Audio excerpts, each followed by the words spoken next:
అంబేద్కర్ కోనసీమ జిల్లా ముమ్మడివరం నియోజకవర్గంలో తెలుగుదేశం పార్టీ ఎన్నికల ప్రచారంలో వేగం పెంచింది. ప్రచారంలో మెరుపు వేగంతోని ముమ్మడివరం అసెంబ్లీ నియోజకవర్గ కూటమి అభ్యర్థి దాట్ల సుబ్బరాజు ప్రచార పర్వాన్ని అట్టహాసంగా కొనసాగిస్తున్నారు. మరోవైపు వైసీపీ నుంచి తెలుగుదేశం పార్టీలోకి వరుసగా చేరికలు జరుగుతూ ఉండటంతో ఆ పార్టీలో జోష్ కొనసాగుతోంది. ప్రచారంలో భాగంగా అనంతవరం గ్రామంలో తెలుగుదేశం, జనసేన, బీజేపీ నాయకులు కార్యకర్తలతో కలిసి దాట్ల ఎన్నికల ప్రచారాన్ని నిర్వహించారు. ఈ సందర్భంగా స్థానిక కనకదుర్గమ్మ, అభయ ఆంజనేయ స్వామి ఆలయాలు సందర్శించి ప్రత్యేక పూజల అనంతరం ప్రచారాన్ని ప్రారంభించారు. ఈ సందర్భంగా ఆయనకు స్థానికుల నుంచి ఘన స్వాగతం లభించింది. మహిళలు మంగళహారతులు ఇచ్చి ఆయన్ను ఆహ్వానించారు. ఈ సందర్భంగా బుచ్చిబాబు మాట్లాడుతూ జగన్మోహన్ రెడ్డి పాలనలో ప్రజలు విసిగి వేసారిపోయారని దుయ్యబట్టారు. ఆంధ్రప్రదేశ్కు 3 రాజధానులు అంటూ రాజధాని లేని ప్రాంతంగా చేశారని, విద్యుత్ ఛార్జీలు, ఆర్టీసీ ఛార్జీలు భారీగా పెంచారని, ప్రజలపైన చెత్త పన్ను వేశారని ఎద్దేవా చేశారు. రాష్ట్ర భవిష్యత్తు కొరకు, మన పిల్లల భవిష్యత్తు కొరకు సైకిల్ గుర్తుపైన ఓటు వేసి తెలుగుదేశం పార్టీని గెలిపించాలంటూ దాట్ల బుచ్చిబాబు అన్నారు.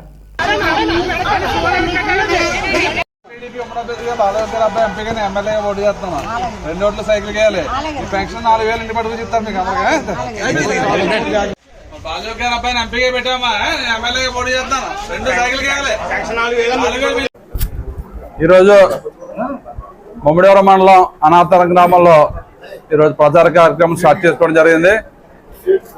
మరి ఏదైతే అమ్మవారి గుడి ఉందో అమ్మవారి గుడిలో దర్శనం చేసుకుని, వినాయకుడి గుడిలో దర్శనం చేసుకుని మరి మొదటగా ఈరోజు అనాథవరంలో ఈ ప్రచార కార్యక్రమం స్టార్ట్ చేస్తాం.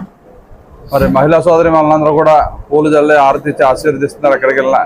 ఎందుకంటే 2014 నుంచి 2019 వరకు కూడా ఆ రోజు తెలుగుదేశం ప్రభుత్వ హయాంలో మరి ఈ గ్రామంలో అనేక అభివృద్ధి కార్యక్రమాలు చేసాం, సంక్షేమ కార్యక్రమాలు చేసాం. ఇంటింటికి మంచినీళ్ళు ఇవ్వాలని చెప్పి 4 కోట్ల రూపాయలతో మనం ఆ రోజు ఇంటింటికి మంచినీళ్ళు ఇవ్వడానికి శాంక్షన్ తెస్తే మరి ప్రభుత్వం వచ్చిన తర్వాత కనీసం ఎవరికి ఒక ట్యాప్ కూడా వేసిన దాఖలాలు లేవు. ప్రజలందరూ కూడా తీవ్రమైన ఇబ్బంది పడుతున్నారు. మంచినీళ్ళ సమస్య, అదేవిధంగా రోడ్ల సమస్య కూడా ఎక్కువగా ఉంది. ఎందుకంటే ఆ రోజు చేసిన రోడ్లు తప్ప ఈ రోజు ఎటువంటి కార్యక్రమాల్లో జరగలేదు వైఎస్ఆర్సీపీలో. మరి ప్రజలందరూ కూడా తీవ్ర ముక్త కంఠంతో తెలుగుదేశం, జనసేన, బీజేపీ అభ్యర్థులుగా బాలయోగి గారి అబ్బాయిని పోటీ చేస్తున్నాం. బాలయోగి గారి అబ్బాయి ఎంపీగా, ఎమ్మెల్యేగా పోటీ చేస్తున్నాం. కాబట్టి అందరూ కూడా ఏ గ్రామం వెళ్ళినా అఖండ స్వాగతం పలుకుతారు. ఎందుకంటే 5 సంవత్సరాల నుంచి కూడా జగన్మోహన్ రెడ్డి పరిపాలన చూశారు అందరూ కూడా. మరి ఆ రోజు గ్యాస్ ధరలు 600-700 సిలిండర్ ఉంటే ఈ రోజు 1300 చేశారు. మరి అదేవిధంగా కరెంటు బిల్లులు కూడా, విద్యుత్ ఛార్జీలు కూడా దారుణంగా 4-5 సార్లు రెట్టింపు పైనే ఈ కరెంటు బిల్లు కూడా చెల్లిస్తున్నారు. మరి నిత్యావసర సరుకులు కూడా పూర్తిగా పెరిగిపోయినాయి. అదేవిధంగా రాష్ట్ర వ్యాప్తంగా రోజు చంద్రబాబు నాయుడు గారు మన భవిష్యత్తు గురించి అమరావతి రాజధాని ఏర్పాటు చేస్తే ఈ రోజు రాజధాని 3 ముక్కలు చేసి అక్కడ రాజధాని లేని రాష్ట్రం చేశాడు. రైతుల గురించి పోలవరం ప్రాజెక్టుని ఆ రోజు పెద్ద ఎత్తున ముందుకు తీసుకెళ్తే ఈ జగన్మోహన్ రెడ్డి కనీసం పట్టించుకోలేదు. మరి ఏదైతే ఇండస్ట్రీస్ ఉన్నాయో ఇండస్ట్రీస్ అన్ని జగన్మోహన్ రెడ్డి వచ్చిన తర్వాత మరి బయటకు వెళ్ళిపోయే పరిస్థితి ఉంది. కాబట్టి మన చదువుకున్న విద్యార్థులు అందరూ కూడా నిరుద్యోగులుగా మారిపోయే పరిస్థితి రాష్ట్రంలో ఉందని ప్రజలందరూ కూడా ఏ గ్రామానికి వెళ్ళినా చెప్తున్నారు. మరి అదే కాకుండా రెట్టింపు సంక్షేమం మనం ఇస్తామని చెప్పి మన చంద్రబాబు నాయుడు గారు, పవన్ కళ్యాణ్ గారు మరి మేనిఫెస్టో పెట్టారు. బీసీ సప్లాన్ కానీ, మరి ఎస్సీ కార్పొరేషన్ కానీ ఈరోజు ఎస్సీలకి, బీసీలకి తీవ్రమైన అన్యాయం చేసింది ఈ ప్రభుత్వం. మరి ఎస్సీలకు 27 స్కీమ్స్ క్యాన్సిల్ చేసి సుమారు 1,00,000 కోట్లు దారి మళ్లించారు. అదేవిధంగా బీసీ సామాజిక వర్గానికి కూడా మరి బీసీ కార్పొరేషన్ కానీ, బీసీ సప్లాన్ కూడా మరి లేపేసి ఈరోజు బీసీలకు అందరికీ కూడా అన్యాయం జరిగింది రిజర్వేషన్లో కూడా. మరి అటువంటిది బీసీలకు రక్షణ చట్టం ఇస్తాం. మరి బీసీలకి 1,50,000 కోట్లు 5 సంవత్సరాల్లో మరి కార్పొరేషన్ ద్వారా ఆదుకుంటాం. ఏదైతే చేతివృత్తులు చేసుకున్నారో బీసీలు వాళ్ళందరికీ 5,000 కోట్ల రూపాయలతో మరి 5,00,000 కోట్లు 5,000 కోట్లు 10 సంవత్సరం కూడా మరి ఆదరణ ద్వారా ఇస్తామని చెప్పి అనేక కార్యక్రమాలు ఈరోజు చంద్రన్న బీమా స్కీమ్ తీసుకొచ్చాం. ఆ రోజు చిన్న కుటుంబంలో ఏదైనా యాక్సిడెంట్ అయితే ఆ కుటుంబం వీధిన పడుతుందని చెప్పి 5 లక్షలు ఇచ్చేవాళ్ళం. అటువంటి స్కీమ్ కూడా తీసేసాడు జగన్మోహన్ రెడ్డి. మరి దాన్ని రెట్టింపు చేసి మనం ఇస్తాం. అదే కాకుండా ఎవరైతే పెళ్లి చేసుకున్నారో బీసీ, ఎస్సీలు అందరికీ కూడా పెళ్లి కానుకలు ఇస్తామని చెప్తాం. మరి ఇంటింటికి 3 గ్యాస్ సిలిండర్లు వేయిస్తామని చెప్తాం. పిల్లలు ఎంతమంది చదువుకుంటే అంతమందికి కూడా మరి 15,000 రూపాయలు ఇస్తా అని చెప్పి ప్రభుత్వం చెప్తుంది. జగన్మోహన్ రెడ్డి గతంలో ఎంతమంది చదువుకుంటే అంతమందికి ఇస్తా అని చెప్పి కేవలం ఒకరికే 13,000 ఇస్తా ఉంటే ఈ రోజు మనం 4 చదువుకుంటే 4 కూడా ఇస్తాం. అదేవిధంగా ఆడబిడ్డ నిధి కింద 18 సంవత్సరాల నుంచే 60 సంవత్సరాల లోపు ఉన్న ప్రతి మహిళకి కూడా నెలకు 1,500 చొప్పున 18,000 రూపాయలు ఇస్తామని చెప్పి చెప్పడం జరుగుతుంది. ఆ రోజు మనం వేసిన సీసీ రోడ్లు తప్ప ఈ రోజు ఈ ప్రభుత్వం వచ్చిందో ఎక్కడ ఒక రోడ్ లేదు. మరి అటువంటి అన్ని కూడా రాజధాని లేని రాష్ట్రం చేశారు. కాబట్టి ప్రజలందరూ కూడా మరి ఇసుపెత్తిపోయి ఉన్నారు. ఈ ప్రభుత్వాన్ని తరిమి కొట్టాలి.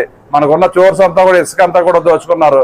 మద్యపాన నిషేధం చేస్తా అని చెప్పి మద్యాన్ని వేరులుగా పారించి ఈ రోజు ఎప్పుడు లేనిది డ్రగ్స్ వ్యవస్థ కూడా మరి మన కాకినాడ కేంద్రంగా ఇవాళ డ్రగ్స్ పెద్ద ఎత్తున సరఫరా చేసి మన పిల్లల భవిష్యత్తు అంతా కూడా పాడు చేస్తున్నారు. కాబట్టి మరి ఇటువంటి ప్రభుత్వాన్ని, చేతగాని ప్రభుత్వాన్ని తరిమి కొట్టి ఏదైతే పొత్తు పెట్టుకున్నారో మన భావితరాల భవిష్యత్తు గురించి చంద్రబాబు నాయుడు గారు, పవన్ కళ్యాణ్ గారు ఆ ప్రభుత్వాన్ని మీరు అందరూ బలపరచాలని చెప్పి మేము డోర్ టు డోర్ వెళ్ళినప్పుడు అందరూ కూడా ఎదురొచ్చి పెద్ద ఎత్తున జాయిన్ అయ్యి గత 15 రోజుల నుంచి చూస్తున్నారు. ఏ గ్రామం వెళ్ళినా స్వచ్ఛందంగా వచ్చి జాయిన్ అవుతున్నారు. వైఎస్ఆర్సీపీ పార్టీలో ఉన్న వాళ్ళందరూ కూడా స్థానిక శాసనసభ్యుడి మీద వ్యతిరేకత, జగన్మోహన్ రెడ్డి పనితీరు మీద కూడా వ్యతిరేకతతో ఈ రోజు పెద్ద ఎత్తున వచ్చి మరి జాయిన్ అవుతారంటే మీ అందరూ కూడా చూస్తున్నారు. ఏదైతే మత్స్యకార సమాజం వరకు ఉన్నారో ఎమ్మెల్యే కమ్యూనిటీ వాళ్ళందరూ కూడా మరి మొన్న గాడిమొగలో కానీ బలుస్టెప్లో కానీ మరి పెద్ద ఎత్తున జాయిన్ అయ్యి వాళ్ళందరూ కూడా మద్దతు ఇస్తున్నారు. కాబట్టి ఎట్టి పరిస్థితుల్లో ఈ నియోజకవర్గంలో మరి 2014 నుంచి 19 వరకు కంపేర్ చేస్తే, అదేవిధంగా 19 నుంచి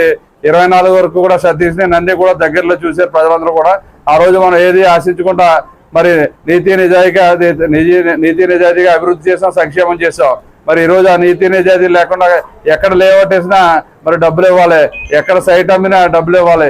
అదేవిధంగా ఇసుక దోచుకున్నారు, మద్యం ఏర్లుగా మరి పాటలు పెట్టి అమ్ముకునే పరిస్థితి నియోజకవర్గంలో ఉంది. కాబట్టి ప్రజలందరూ కూడా మా వెనకాల ఉన్నారు. ఎట్టి పరిస్థితుల్లో ఈ జనసేన టీడీపీ ప్రభుత్వాన్ని బలపరిచి ఏదైతే మన బాలయోగి అబ్బాయిని కూడా అత్యధిక మెజార్టీతో మరి పార్లమెంట్ కి పంపడానికి ప్రజలందరూ కూడా కంకణం కట్టున్నారు. కాబట్టి మేము ఏ గ్రామం వెళ్ళినా ఆర్థించి ఆశీర్వదిస్తారంటే అది శుభసూచకం. మంచి మెజార్టీతో మేము నగ్గుతాం. అదేవిధంగా రాష్ట్రంలో మన ప్రభుత్వం ఆటం ఖాయం.